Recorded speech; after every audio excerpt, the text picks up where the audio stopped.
नमस्कार, मेरा नाम कैलाश चंबूला है और मैं आज CUT का एक टॉपिक ले रहा हूँ, कॉमन यूनिवर्सिटी एंट्रेंस एग्जामिनेशन का। पॉलिटिकल साइंस का टॉपिक है, chapter 1 political science, challenge of nation building. उसका एक छोटा सा टॉपिक है, challenger for the new nation. ये 12th क्लास का टॉपिक है, CUT में बहुत इंपॉर्टेंट रोल प्ले करता है। और आगे भी बच्चे जब कभी IAS RS का एग्जाम देंगे तो मैं मान के चलता हूँ कि ये टॉपिक 100% उनके सिलेबस में जरूर होगा। तो इसी पे मैं प्रकाश डाल रहा हूँ आज। Challenges for the new nation. Question ये आता है, देश आजाद हो गया, इतना बड़ा चैलेंज हमने दूर कर दिया, उसे विजय प्राप्त कर ली हमने, अब किस बात का चैलेंज? नहीं प्यारे बच्चों, बहुत कुछ चैलेंजेस अंग्रेज लोग हम पर छोड़ गए थे। उन्होंने हमें केवल एक कॉलोनी की तरह यूज किया, अपना व्यापार किया और यहां से चले गए। लेकिन भारत के पास बहुत सारे चैलेंजेस थे, क्योंकि भारत उस समय बिखरा हुआ था और उन्होंने ब्रिटिशर्स ने हर संभव कोशिश करी कि हिंदुस्तान के टुकड़े हो जाए, हिंदुस्तान बिखर जाए। तो इन्हीं सब बातों को लेकर 12th क्लास में टॉपिक है। इस टॉपिक में मैं अपनी बात रखना चाहता हूं। उम्मीद करता हूं कि आप लोगों का मुझे सहयोग मिलेगा। जरा सुनिए, अकोमोडेशन एंड यूनिफिकेशन। ये पहला चैलेंज था आफ्टर आजादी, भारत की आजादी के बाद। पंडित जवाहरलाल नेहरू भारत के प्रथम प्रधानमंत्री बने। 15 अगस्त 1947 को उन्होंने ओथ ली और भारत अब एक खुशहाल हवा में जीने लगा।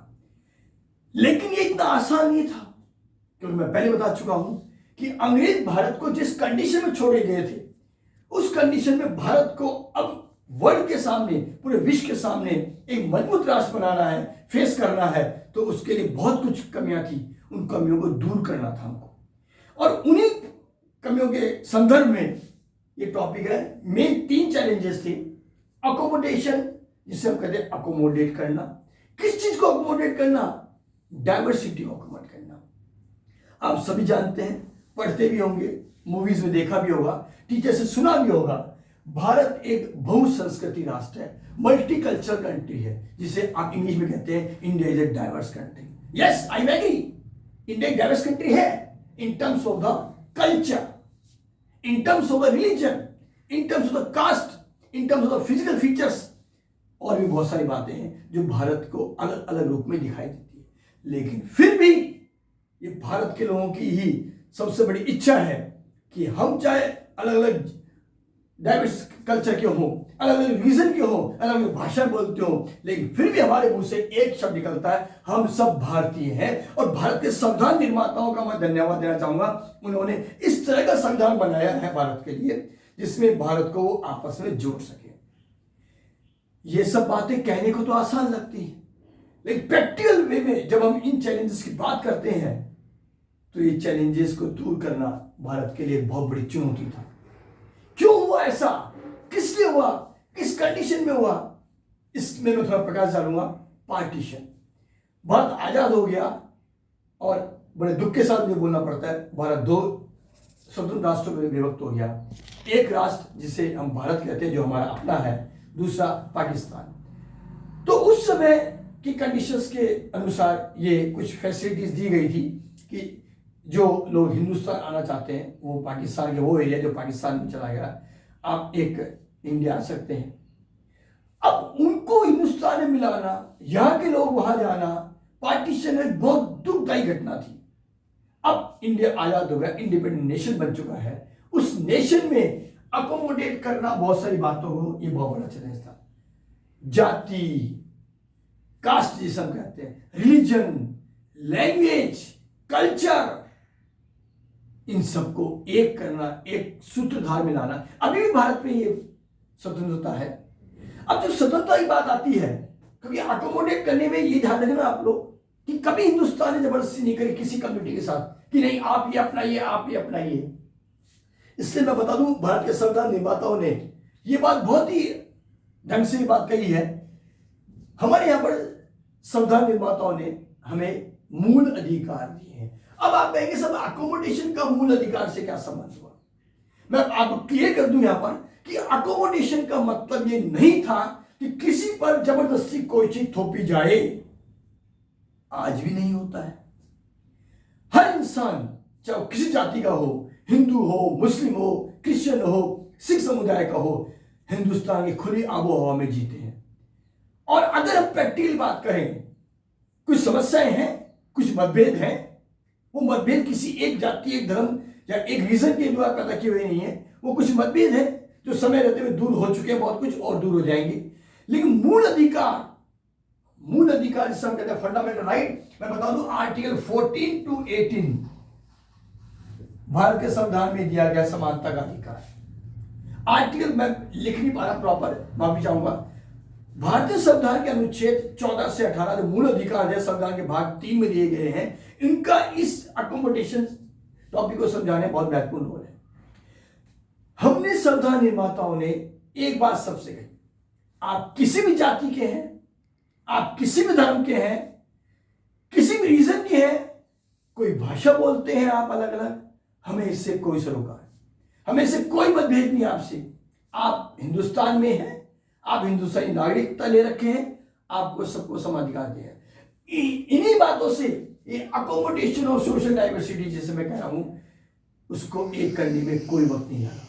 और आज हिंदुस्तान का हर नागरिक, चाहे किसी भी जाति धर्म का हो, किसी भी रीजन का हो, किसी भी सरकार के अंडर में हो, वो यही कहता है मैं हिंदुस्तानी हूं, आजाद भारत में रहता हूं और मुझे किसी धर्म से, किसी जाति से, किसी सरकार से कोई समस्या नहीं है। तो प्यारे बच्चों, अकोमोडेट करना और उनको यूनिफाइड करना, यूनिफिकेशन का मतलब होता है विविधताओं में एकता। यहां पर मैं एक बात कहना चाहूंगा, इस इंग्लिश में कहते हैं यूनिटी इन डाइवर्सिटी, और ये भारत की एक खास बात है। कई मुल्कों को ये बहुत परेशानी वाला समझ लगता है कि भारत में ऐसा है क्या है भारत में ऐसा? इतने स्टेट हैं, इतनी भाषाएं हैं, इतने धर्म के लोग रहते हैं, इतनी रीजनल डाइवर्सिटी है, फिर भी भारत एक है। क्या है हिंदुस्तान में ऐसा कि हिंदुस्तान एक बन के बैठा हुआ है? ये हमारे दिलों में जगह है हिंदुस्तान के लिए, और सब लोग ये बोलते हैं हम सब पहले भारतीय हैं, उसके बाद चाहे हम अलग जाति के हो, धर्म के हो। और इस चैलेंजेस को हम जीत पाए पंडित जवाहरलाल नेहरू की लीडरशिप में।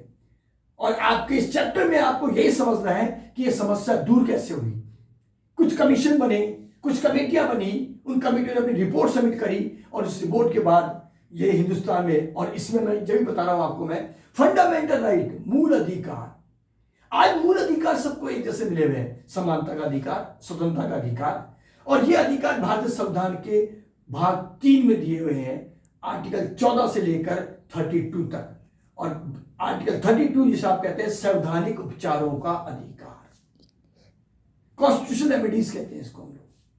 रेमेडीज मतलब उपचार। तो बच्चों, फिर जब इतना सब कुछ संविधान ने दे दिया, मुझे धन्यवाद देना चाहिए डॉक्टर B.R. अम्बेडकर साहब का, संविधान निर्माती समिति का। बहुत ज्ञानी और विद्वान लोग थे, वो जानते थे कि हिंदुस्तान हर तरह से एक ही रहना चाहिए। और मुझे खुशी है, मेरा जन्म तो बहुत बाद में हुआ है, मैं आज हिंदुस्तान को देखता हूं तो गौरव से छाती छोड़ी जाती है कि हम सब आज भी एक हैं।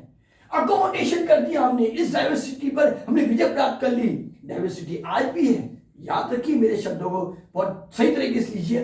डाइवर्सिटी खत्म नहीं हुई है, लेकिन दिलों में एक जगह है, हम सब हिंदुस्तानी हैं। तो अकोमोडेट करना, इसको अकोमोडेट किया गया, मिलाया गया, जबरदस्ती नहीं, प्यार से। क्योंकि सबके मुंह से मैं हिंदू हूं, मैं मुस्लिम हूं, मैं सिख हूं, मैं ईसाई हूं, कोई बात नहीं है, मुल्क तो हमारा एक है। फिर सबको समानाधिकार मिले हुए हैं, तो फिर किस बात का वैमनस्य, किस बात का द्वेष, किस बात की परेशानी? No need for any discrimination. Why should make the conflict with others? क्यों हम मतभेद रखें एक दूसरे के प्रति? बिल्कुल नहीं, हम सब एक रहेंगे और इस पर हमें विजय प्राप्त करेंगे। ये पहला चैलेंज था जिसको हम जीत पाए, और हिंदुस्तान का यूनिफिकेशन हुआ। और मैं यहां पर बता दूं आपको, कुछ समस्याएं थी। एग्जाम्पल देता चाहूंगा, भारत जब आजाद हुआ तो 565 प्रिंसी स्टेट थी। इन प्रिंसी स्टेट्स को मिलाना आसान नहीं था। नेहरू जी ने एक बहुत ही काबिल, हमारे देश के भूतपूर्व आदरणीय गृह मंत्री और first deputy prime minister, first गृह मंत्री डॉक्टर सरदार पटेल साहब, लोह पुरुष, iron man of India Sardar Vallabh भाई पटेल, उनको ये दिया गया, ये असाइन किया गई ड्यूटी कि सरदार जी अगर देश को एक कर सकते हैं तो आप भी कर सकते हैं। और सरदार जी ने इस भूमिका को बहुत ही सफलतापूर्वक निर्वाह किया और हिंदुस्तानी प्रिंसली स्टेट्स को, देशी रियासतों को एक कर दिया। ये कम चैलेंज था क्या? दूसरे पाकिस्तान के जो हिस्सा पाकिस्तान बन चुका, वहां के कुछ लोग हमारे देश में आए। हमने ये नहीं कहा कि तुम कौन से धर्म के हो, हमने ये नहीं कहा तुम कौन जाति के हो। आप हिंदुस्तान में आना चाहते हैं, हिंदुस्तान की मुख्य धारा में रहना चाहते हैं, आपका स्वागत है, वेलकम। और हिंदुस्तान को हमने एक कर दिखाया। तो प्यारे बच्चों, इस चैप्टर में आपके सीधे क्वेश्चन ऐसे नहीं आते। सीयूटी में क्वेश्चन आपके आएंगे चैलेंजेस को कैसे ओवरकम किया, ये चैलेंज आते हैं। तो आपको ध्यान रखना, अकोमोडेट करने का मतलब मैं बहुत अच्छी तरह उदाहरणों से बता चुका हूं। एक करना, यूनिफिकेशन का मतलब होता है मिलाना। उन सब चीजों को अब छोटा सा एग्जांपल देता हूं आपको मैं, टॉपिक से बाहर है। बच्चों आप जानते हैं किसी घर में शादी होती है, सभी घर में होती है, आपके घर में भी होती है, हमारे घर में भी होती है। शादी में अलग अलग तरह के मेहमान आते हैं। कोई मेहमान ये कहता है नहीं मैं तो मेरे अलग सेपरेट कमरे में रहूंगा। कोई कहते नहीं मैं उनके साथ नहीं रह सकता। जो जिसके घर में शादी होती है वो बड़े प्यार से आपस में वो समझाता है, और प्यार समझाने के बाद सबको ये कहता है कि भाई आप सब शादी में आए हैं, प्यार से रहिए, सुखी रहिए। लेकिन इसका मतलब थोड़ी वो किसी को डोमिनेट कर रहे हैं। मैं बच्चों प्यार से आपको एक चीज बता दूं कि एक करने का मतलब ये नहीं था कोई जाति, कोई धर्म, कोई संस्कृति, कोई भाषा किसी को डोमिनेट कर रही है। बिल्कुल नहीं, बिल्कुल नहीं। डोमिनेशन एक अलग चीज होती है जो हिंदुस्तान में कभी दिखाई नहीं दी किसी जाति ने, किसी धर्म ने, और ना ही संविधान निर्माताओं ने किसी जाति से दूसरी जाति को, किसी धर्म से दूसरे धर्म को, किसी संस्कृति दूसरी संस्कृति को डोमिनेट नहीं होने दिया। तभी तो मैं बार बार कहता हूं भारत एक आजाद मुल्क है जहां सबको समानता का अधिकार मिला हुआ है, स्वतंत्रता का अधिकार मिला है। साथ चले, आगे बढ़े, ये भारत की संस्कृति है। और इसे हम कहते हैं अकोमोडेट करना और आपस में मिलाना। हाँ, तो प्यारे बच्चों मैं आपको एक चीज बता रहा था यहाँ पर कि बहुत सारी कमेटी बनी, इसमें मैं सरदार पटेल साहब का उल्लेख कर चुका हूं।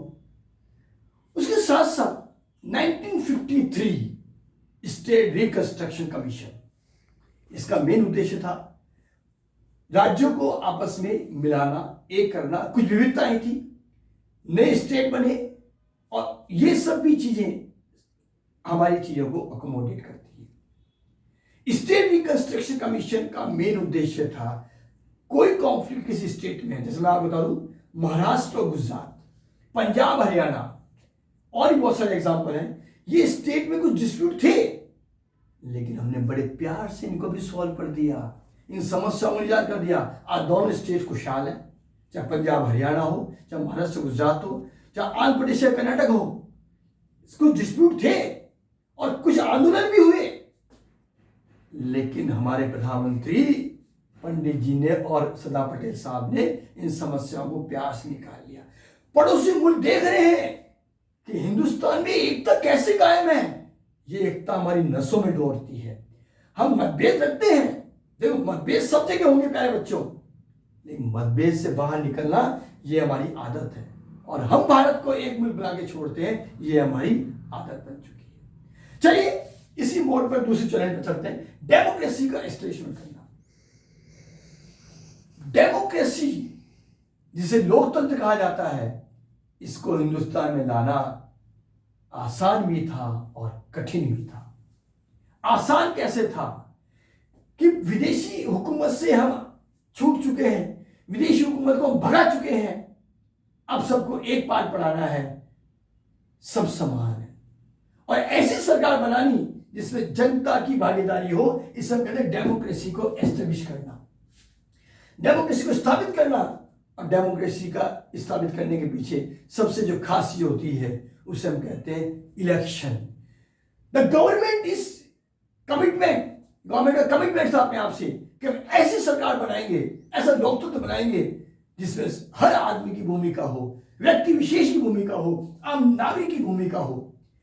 लेकिन डेमोक्रेसी करे कैसे, इसके लिए हमें इलेक्शन कमीशन चाहिए था। भारतीय संविधान निर्माताओं ने, मैं बता दूं आपको, इलेक्शन कमीशन की भी भूमिका संविधान में दर्ज करवाइए। और मैं जानकारी के बता दूं आपको, भारतीय संविधान के अनुच्छेद 324 से 327 तक माननीय संविधान निर्वाचन आयोग को स्थापित किया गया। निर्वाचन आयोग भारत में एक स्वतंत्र संवैधानिक संस्था है। इसे इंग्लिश में कहते हैं the election commission is a constitutional body. और प्यारे बच्चों, कॉन्स्टिट्यूशनल बॉडी का मतलब क्या होता है मैं बता दूं, ऐसी संस्था जिसका संविधान में उल्लेख किया गया हो और जो इंडिपेंडेंट तरीके से काम करती हो। कई बार मैं बच्चों को पढ़ाते पढ़ाते पूछता हूं बच्चों से, बच्चों भारत में चुनाव कौन करवाता है? कई बच्चे जानते हैं, कई नहीं जानते। कई बोलते सब सरकार चुनाव करवाती है। नहीं, बिल्कुल नहीं, कहीं मत बोलना। सरकारें चुनाव नहीं करवाती, सरकारें चुनाव द्वारा चुनी जाती हैं, चाहे वो केंद्र सरकार हो, चाहे वो राज्य सरकार हो, चाहे वो स्थानीय सरकार हो। इसीलिए संविधान निर्माताओं ने भारत में स्वतंत्र इलेक्शन कमीशन, स्वतंत्र निर्वाचन आयोग की स्थापना करी। क्योंकि मैं निर्वाचन आयोग का टॉपिक आपके सामने इसलिए लेके आया हूं कि जब मैं डेमोक्रेसी की बात करूंगा तो डेमोक्रेसी तब तक प्योर डेमोक्रेसी नहीं हो सकती, एक सफल स्वतंत्र फेयर डेमोक्रेसी नहीं हो सकती, निष्पक्ष डेमोक्रेसी नहीं हो सकती, जब तक कि वो डेमोक्रेसी निर्वाचित लोगों के द्वारा स्थापित नहीं की गई। कौन करेगा निर्वाचन? हम करेंगे निर्वाचन। भारत का हर नागरिक जो 18 साल से ऊपर का है वो चुनाव में अपनी भागीदारी दर्ज करवाता है, वोट डालता है और वोट के द्वारा वो अपनी इच्छा की सरकार चुनता है। तो डेमोक्रेसी स्थापित करना, establishment of democracy is a second challenge. इसके लिए हमें क्या आवश्यकता थी? हमें प्रबुद्ध नागरिक चाहिए थे। नागरिक प्रबुद्ध हैं, पढ़े लिखे लोग हैं, और जो पढ़े लिखे लोग हैं नहीं है उनको भी इतनी तो क्षमता है कि वे अपनी स्वतंत्र और निष्पक्ष चुनाव को स्थापित कर सके। कैसे? इलेक्शन कमीशन बना और इलेक्शन कमीशन ने चैलेंज एक्सेप्ट किया और भारत में 1951 में 1951 में प्रथम लोकतांत्रिक निर्वाचित सरकार बनी। अब बच्चे कहते हैं कई बार मुझे कि सर पहली सरकार, फिर पंडित जी कौन थे? पंडित जी भारत के प्रथम प्रधानमंत्री थे। मैं बता दूं कि आदरणीय पंडित जवाहरलाल नेहरू भारत के प्रथम निर्वाचित प्रधानमंत्री भी थे और अनिर्वाचित प्रधानमंत्री भी थे, इलेक्टेड भी थे और नॉन इलेक्टेड भी थे। आजादी के बाद जैसे कि सर्वमान्य निर्णय हुआ और निर्वाचित के बाद हमें पंडित जवाहरलाल नेहरू को हमने भारत के प्रथम प्रधानमंत्री चुना। हमने चुना, आजाद भारत ने चुना, लेकिन भारतीय परंपरा है कि सरकार लोकतंत्र के नियमों के अंतर्गत होनी चाहिए और इसी स्वरूप में हमने फिर चुनाव की आधारशिला रखी और भारत में चुनाव हुए और चुनाव के बाद एक स्वतंत्र निष्पक्ष सरकार बनी जिसके मुखिया आदरणीय पंडित जवाहरलाल नेहरू बने। उनके शासन तंत्र में भारत ने बहुत चीजें हासिल करी, बहुत कुछ अचीवमेंट हुआ और एक अचीवमेंट ये भी था कि भारत एक निष्पक्ष, स्वतंत्र, निर्भीक सरकार बन पाई। तो डेमोक्रेसी को स्थापित करना यह भी एक चैलेंज था। क्यों? क्योंकि उस समय आप जानते हैं चुनाव के समय कई जातियां, कई डाइवर्सिटीज अपना प्रभाव छोड़ती हैं। उन सबको साथ लेकर चलना, कितनी किसको इंपॉर्टेंस देना, सबको एक साथ मिलाना, चुनाव निष्पक्ष कराना, कोई डर के बिना वोट डालना, ये सब चीज इंडिया की खास बात है। और भारत पूरे वर्ल्ड में आज तारीख में आप सब जानते हैं India is A biggest democratic country in the world. अरे भाई, कई बड़ी बड़ी कंट्री आश्चर्य करती हैं, कई छोटी मोटी कंट्री में छोटे चुनाव में इतनी प्रॉब्लम्स क्रिएट होती हैं कि उनसे ओवरकम होना मुश्किल होता है। पर भारत, कई विदेशी शक्तियां हिंदुस्तानी चुनाव देखने आती हैं कि यार क्या है हिंदुस्तान, ये क्या है, इतना बड़ा मुल्क और एक निर्वाचित सरकार स्थापित कर देता है। छोटी मोटी घटनाएं होती रहती हैं, ये चैलेंज है। और समय जब हमारा एजुकेशन लेवल, लिटरेसी लेवल बहुत हाई हो जाएगा तो हमें समझ में और आ जाएगा कि हमें इन बातों पर ध्यान देना चाहिए। हमें केवल इस बात पर ध्यान देना चाहिए भारत एक स्वतंत्र, निष्पक्ष, निर्भीक सरकार का निर्माण कर सके जिसमें हर आदमी कह सके हाँ ये सरकार मैंने बनाई है, हाँ ये सरकार मैंने बनाई है। तो इसके लिए इलेक्शन कमीशन का रोल, आम आदमी को चुनाव का अधिकार देना, चुनने का अधिकार देना, जिसे आप कहते हैं, हम कहते हैं, हम सब कहते हैं एडल्ट फ्रेंचाइजी। भारत के पहले इसकी एज 21 थी। मैं बता दूं आपको, भारतीय संविधान के अनुच्छेद अमेंडमेंट 61 के द्वारा, 61वें संविधान संशोधन के द्वारा ये एज जो है 18 साल कर दी गई। इसका मतलब अब हर 18 साल का लड़का लड़की किसी भी जाति का हो, किसी धर्म का हो, कोई भाषा बोलता हो, बस वो हिंदुस्तानी होना चाहिए। क्योंकि मैं बता दूं मतदान का अधिकार हिंदुस्तान में केवल भारतीय नागरिक को मिलता है और किसी नहीं मिलता, ये आप याद रखिए। तो हर स्वतंत्र नागरिक को, हर 18 साल की उम्र और उससे बड़े आदमी को वोटिंग का अधिकार मिला हुआ है, निष्पक्ष चुनाव करने का अधिकार मिला है, निष्पक्ष सरकार चुनने का अधिकार मिला हुआ है, और वो निर्भीक होकर चुनाव चलते हैं। इसका मतलब हम इस समस्या से भी बाहर निकल पाए। और इसमें इलेक्शन कमीशन साथ के साथ मैं बता दूं आपको, पॉलिटिकल पार्टीज भी इंपॉर्टेंट रोल प्ले करती है, इसे हम राजनीतिक दल कहते हैं। तीसरा चैलेंज, चलिए बच्चों मैं चैलेंजेस पढ़ा रहा था आपको, अब हम थर्ड पॉइंट में देखेंगे, development wellbeing of the society. Bharat का विकास, विकास कहां से चालू करें, क्या चीज को प्रायोरिटी दें, ये भी कम चैलेंज नहीं था हिंदुस्तान के लिए। लेकिन अब पहले तो हम यही बोल रहे थे कि हम कॉलोनी है ब्रिटिश एम्पायर, अब तो हम आजाद हो चुके हैं, तो भारत को विकसित राष्ट्र बनाना ये भी एक बहुत बड़ा चैलेंज था। आज तो हम बड़ी बड़ी ताकतों को टक्कर दे रहे हैं, America, France, Russia, Germany, Japan, Italy, Denmark, Sweden. कुछ चीजों में हम शायद कभी कमजोर होंगे, लेकिन मूलभूत ढांचा हम सुधार चुके हैं। तो भारत में एक और चैलेंज था आजादी के तुरंत बाद, वो चैलेंज के बाद डेवलपमेंट, विकास। विकास करना ये भी एक आसान चीज नहीं है, क्योंकि विकास में हमें दिखना पड़ता है, लिखना पड़ता है, समझाना पड़ता है कि प्रायोरिटी किस चीज की दें, हम लोग किस चीज का विकास करें। तो बता दूं आपको, भारत में विकास के कुछ आधारभूत बातें थी। इसमें पहली चीज अगर मैं मानता हूं तो भारत को एक independent banana in terms of the food. और आप जानते हैं भारत एक कृषि प्रधान देश है, भारतीय किसान अन्नदाता वो भारत की एक धरोहर है, एक असेट्स है।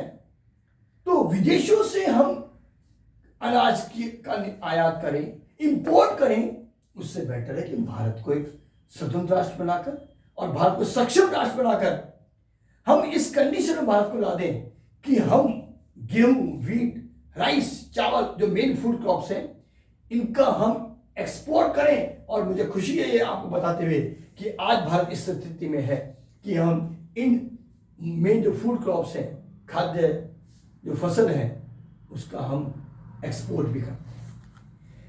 लेकिन डेवलपमेंट प्रोसेस चालू कैसे हुआ यह बताना पड़ेगा आपको। तो इसलिए पंडित जवाहरलाल नेहरू हमारे बहुत दूरदर्शी प्रधानमंत्री, उन्होंने भारत में दो चीज स्थापित करी जिसके लिए उनका नाम है, एक था पंचवर्षीय योजना, 5 ईयर प्लान। इसके साथ साथ हमने एक चीज और रखी, हमने प्लानिंग कमीशन को स्थापित किया जिसे योजना आयोग कहते हैं। जानकारी के लिए बता दूं आपको, आज प्लानिंग कमीशन नहीं है, उसका नाम बदल गया है, उसका नाम नीति आयोग हो गया है। और ये नाम हमारे वर्तमान प्रधानमंत्री आदरणीय नरेंद्र मोदी जी ने बदला है। और आज प्लानिंग कमीशन जिसे हम योजना आयोग कहते हैं, वो अब नीति आयोग हो चुका है। वो ऐसी नीति बना रहा है 2014 से जिससे भारत का विकास हर क्षेत्र में आगे बढ़ सके। वेलबींग फॉर सोसाइटी कैसे होगा ये चीज, इसके लिए डेवलपमेंट तब तक नहीं हो सकता हिंदुस्तान में जब तक कि हम लोग इक्वलिटी को मेंटेन न करें। डेवलपमेंट का मतलब ये नहीं होता कि किसी एक वर्ग विशेष को विकसित कर दीजिए, एक जाति विशेष को विकसित कर दीजिए, एक धर्म विशेष को विकसित कर दीजिए, एक रीजन विशेष को विकसित कर दीजिए। और मैं बता दूं आपको बड़े प्यार से, ये भारत का संस्कृति भी नहीं है। भारत सबको साथ लेके चलता है, सबका साथ सबका विकास, ऐसे नारे दिए गए हमारे नेताओं द्वारा। इसमें मैं कुछ बातों को शामिल करना चाहूंगा। फंडामेंटल राइट, मूल अधिकार, डायरेक्टिव प्रिंसिपल्स। डायरेक्टिव प्रिंसिपल्स को बच्चों को समझना पड़ेगा। जैसे मैंने बताया था फंडामेंटल राइट, मेरी राइटिंग थोड़ी खराब है, माफी चाहूंगा। आर्टिकल 14 से लेकर 32 तक। सेकंड चीज है directive principle,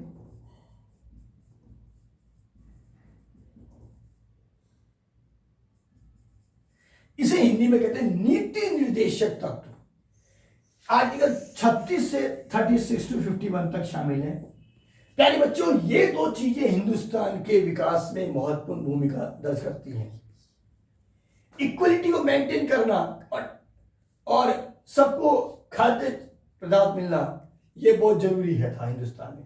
fundamental right, development और विकास जो है भारत का, इस बात पर निर्भर करता है कि हम हर आदमी मूल अधिकार को इस्तेमाल कर सके, उसका उपयोग कर सके और सबको मिलना चाहिए ये चीज।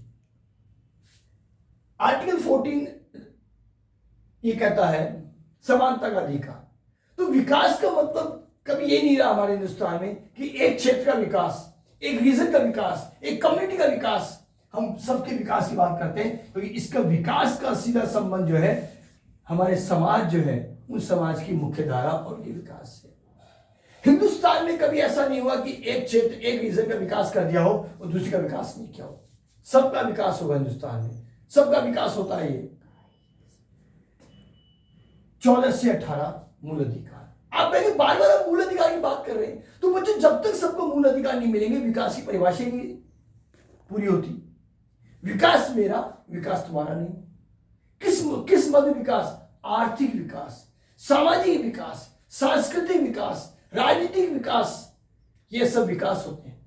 अब अभी सर राजनीतिक विकास, अरे भाई हिंदुस्तान के नागरिकों, आपको भी अधिकार है चुनाव में खड़े होने का, मतदान करने का, ये सब आपको अधिकार दिए गए हैं। तो सबका विकास कब होगा? जब सबको समान अधिकार मिलेंगे। भारत विकास का मतलब मैं बता दूं, कृषि में, औद्योगिक क्षेत्र में, बेसिक इंफ्रास्ट्रक्चर में, राजनीतिक क्षेत्र में, सामाजिक क्षेत्र में, सांस्कृतिक क्षेत्र में, और इसके साथ साथ भारत के संविधान में एक चीज और लिखी गई, जो हमारे समाज के कुछ तबके जो हैं, कुछ समुदाय जो है पिछड़े हुए थे, उनको भी साथ लेके चलना। इसके लिए संविधान प्रावधान किए गए थे, आरक्षण जैसी व्यवस्था की गई थी। ट्राइबल कम्युनिटी, आदिवासी समाज, गरीब समुदाय, अशिक्षित समुदाय, बेसहारा समुदाय, इन सबको भी हम साथ लेके चले। साथ ही साथ डायरेक्टिव प्रिंसिपल्स बहुत इंपॉर्टेंट है। स्टेट्स को इस बात के लिए निर्देशित किया गया। मैं आपको डायरेक्टिव प्रिंसिपल का मतलब बता रहा हूं, बहुत इंपॉर्टेंट टॉपिक है।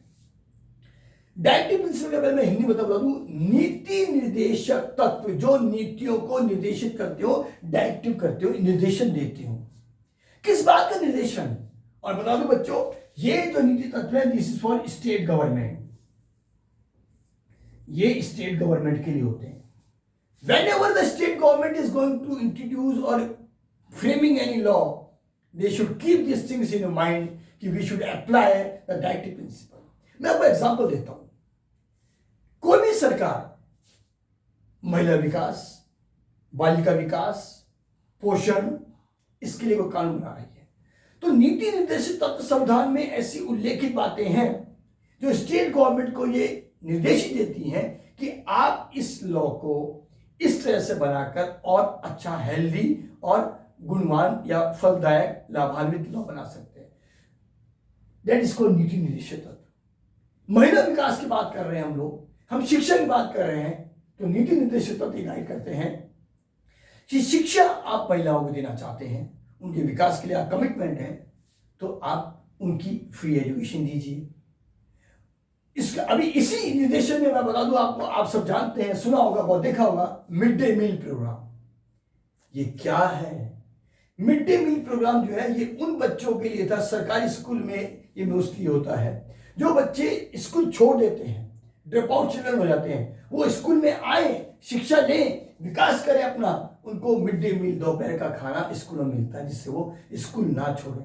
क्योंकि भारत के लिए एक ये आज के समय की बात करता हूं, अभी भी हम लोग साक्षरता का पूरा लक्ष्य हासिल नहीं कर पाए। कई बार मुझे भी सुन के बहुत दुख होता है, क्यों नहीं कर पाए? क्यों? इसका रीजन है आर्थिक स्थिति। मैं बच्चों को पढ़ाता हूं तो मैं बच्चों से पूछता हूं कई बार कि बच्चों ऐसा तुम बताइए, ऐसा क्यों होता है? सर कई परिवार गरीब होते हैं, उनके बच्चे भी कहीं काम पे जाते हैं। तो मेरे प्यारे बच्चों, भारत का विकास अभी अधूरा है।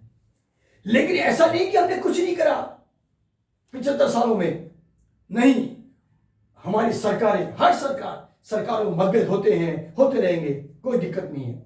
लेकिन कोई भी सरकार इस बात को नहीं छुटा सकती कि हमें विकास करना है। हर सरकार भारत के हर नागरिक के प्रति कमिटमेंट है कि विकास करना है, देश को महाशक्ति बनाना है। और मैं वापस रिपीट कर दूं आपको, विकास का मतलब आर्थिक विकास, सामाजिक विकास, सांस्कृतिक विकास, कल्चरल अपग्रेडेशन। हमारे देश के कई भाई लोग आदिवासी क्षेत्रों से आते हैं, एक सबको एक समान धारा में लाना, एक मुख्य धारा से जोड़ना, जिसमें कोई ये नहीं कहे मेरा विकास नहीं हुआ। जो ट्राइबल कम्युनिटी है, तो आज ये क्षेत्रों के लोग हैं जो डिप्रेस सेक्शन से आते हैं, उनको भी भारत का संविधान, भारत की सरकारें एक धारा में लाने का प्रयास करती है। और इस चीज की शुरुआत आजादी के साथ हो चुकी थी आदरणीय पंडित जी के मार्गदर्शन में। अगर मैं और बात करता हूं, भारत के विकास की बात करता हूं, तो यहां पर कुछ मैं टॉपिक से थोड़ा हट के बोलूंगा। भारत के प्रधानमंत्री जी पंडित जवाहरलाल नेहरू ने पंचशील विदेश नीति में विकास का मतलब भारत का आंतरिक विकास ही नहीं है। भारत का विकास का मतलब भारत का बाहरी विकास है। हमने एक स्वतंत्र राष्ट्र बनाया और हमने एक कमिटमेंट किया पंडित जवाहरलाल नेहरू के निर्देशन में कि भारत एक स्वतंत्र राष्ट्र बनेगा। और इसके मैं आपको बता दूं कि भारत उस समय 1947 में, अब मैं थोड़ा सा अलग जानकारी देना चाहूंगा, 1939, याद रखिए बच्चों, से 45 के बीच में सेकेंड वर्ल्ड वॉर खत्म हुआ। उसके बाद जब भारत आजाद हुआ तो भारत के को दो बड़ी महाशक्तियों ने अपनी तरफ खींचने की कोशिश करी। पंडित जवाहरलाल नेहरू ये जानते थे कि अब हम किसी गुट में शामिल नहीं होंगे, और finally now non aligned movement, इसे पहले गुट निरपेक्ष राज्य, और भारत इसका संस्थापक सदस्य था। देखिए दूरदर्शन देखिए आप लोग, हमारे प्रथम प्रधानमंत्री जी पंडित जवाहरलाल नेहरू की पंचशील की थ्योरी उन्होंने दी। पंचशील मतलब 5 प्रिंसिपल ऑफ पीस, शांति के 5 सिद्धांत। और हम इस बात में विश्वास करते रहे हमेशा कि भारत अपने पड़ोसी मुल्कों के साथ हमेशा शांति बनाए रखेगा, सौहार्द बनाए रखेगा, लेकिन संप्रभुता सॉवरेनिटी की कंडीशन पे नहीं। अगर कोई पड़ोसी मुल्क भारत के आंतरिक मामलों में और बाहरी मामलों में हस्तक्षेप करेगा, हम इसे स्वीकार नहीं करेंगे। हम शांति चाहते हैं, हम प्यार से रहना चाहते हैं, हम आपका विकास भी चाहते हैं, आपका विकास देख के हम खुश होते हैं, तो हमारे विकास को भी देख के खुश होइए। ये सब चीजें हमारे इसी क्रम में आती हैं जिनका उल्लेख करना मेरे लिए आवश्यक था। थोड़ा सा वापस अपने एक्टिव प्रिंसिपल आऊंगा, क्योंकि ये जब तक भारत एक स्वतंत्र राष्ट्र है, भारत एक संघ राज्य है, राज्य मिलकर एक राष्ट्र बनता है, तो जब तक राज्यों का विकास नहीं होगा भारत का विकास नहीं हो सकता। केंद्र सरकारें अपना दायित्व निभाती हैं, किसी पार्टी की भी सरकार हो, इससे कोई मतलब नहीं है। संघ सूची, राज्य सूची, समवर्ती सूची का उल्लेख किया गया संविधान में। इसके अकॉर्डिंग संघ सूची पर हमारे केंद्र सरकार काम करती है, राज्य सूची पर राज्य सरकारें काम करती है, और समवर्ती सूची पर दोनों सरकारें काम करती है। लेकिन मुख्य रूप से जो केंद्र के विषय है, केंद्र के जो अधिकार है वो ज्यादा है।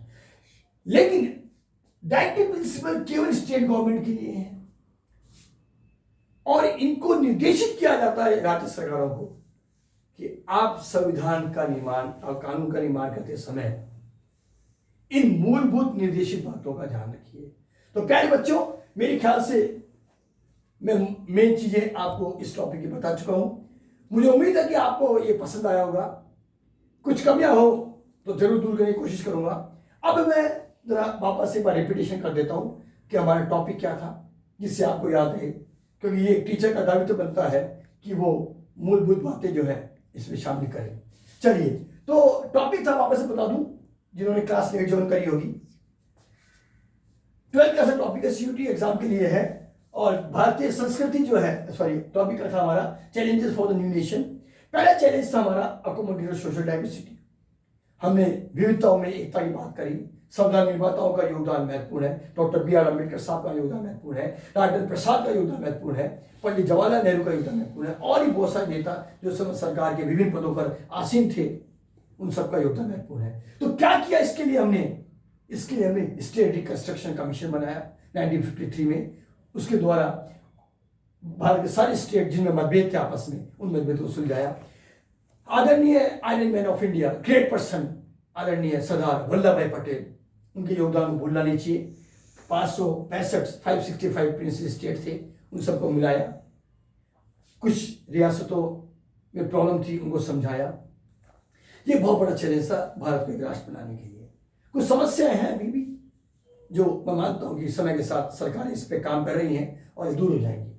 सेकेंड पॉइंट है डेमोक्रेसी को बनाना, एस्टेब्लिश करना, क्योंकि भारत के आने से पहले अमेरिका और बहुत सारे मुल्क जो थे एक डेमोक्रेटिक कंट्री थे, लेकिन आज बता दूं आपको मैं, ये भारत वर्ल्ड का सबसे बड़ा डेमोक्रेटिक कंट्री है। बहुत सारे कंट्री आश्चर्य करते हैं, हमने बताया आपको एक चीज पहले कि इतनी बड़े देश में कैसे लोकतंत्र हो सकता है, लेकिन संविधान निर्माताओं का योगदान, भारत के आम आदमी की भावना, स्वतंत्र भावना, निष्पक्ष भावना, और इसके कारण हम एक स्वतंत्र भारत का निर्माण कर पाए, एक लोकतांत्रिक राष्ट्र का निर्माण कर पाए। और इसमें इलेक्शन कमीशन चुनाव आयोग, जिसका उल्लेख मैं कर चुका हूं, भारतीय संविधान अनुच्छेद 324 से 327 के बीच में उल्लेखित है, एक स्वतंत्र और निष्पक्ष चुनाव कराने के लिए करबद्ध है। तीसरा जो चीज मैंने शामिल की थी आपको, डेवलपमेंट, वेलबींग सोसाइटी, इसका मतलब होता है विकास ऐसा हो जो किसी एक व्यक्ति विशेष का, एक संस्था विशेष का, एक समुदाय विशेष का, एक रीजन विशेष का न होकर सबके लिए हो। इस क्रम में भारतीय संविधान में उल्लेखित मूलभूत अधिकार, भारतीय संविधान का अनुच्छेद 14 से 32 तक और 36 से 51 नीति निर्देश तत्व बहुत महत्वपूर्ण भूमिका निभाते हैं। प्यारे बच्चों, मुझे उम्मीद है कि आपको मेरा टॉपिक, मेरा तरीका, मेरी शैली पसंद आई होगी, और मैं मानता हूं कि अगर मैंने एक अध्यापक के रूप में इतने वर्ष तक जो मेरा अनुभव था उस अनुभव को व्यक्त किया, क्योंकि मेरा मानना है कि मटेरियल जो है, कंटेंट जो है, वो तो अवेलेबल हर जगह मिलता है, हर आदमी उसको देख के पढ़ा सकता है, लेकिन एक शैली होती है समझाने की, और मैं शायद उस शैली पर मैंने काम किया। आप लोगों का आशीर्वाद मुझे मिला होगा, आगे मिलता रहेगा, और मैं कोशिश करता हूं कि मैं एक अच्छी शिक्षक की भूमिका निभा सकूं और नॉलेज को बढ़ाता रहूं, अपने ज्ञान का प्रसार करता रहूं। धन्यवाद, नमस्कार।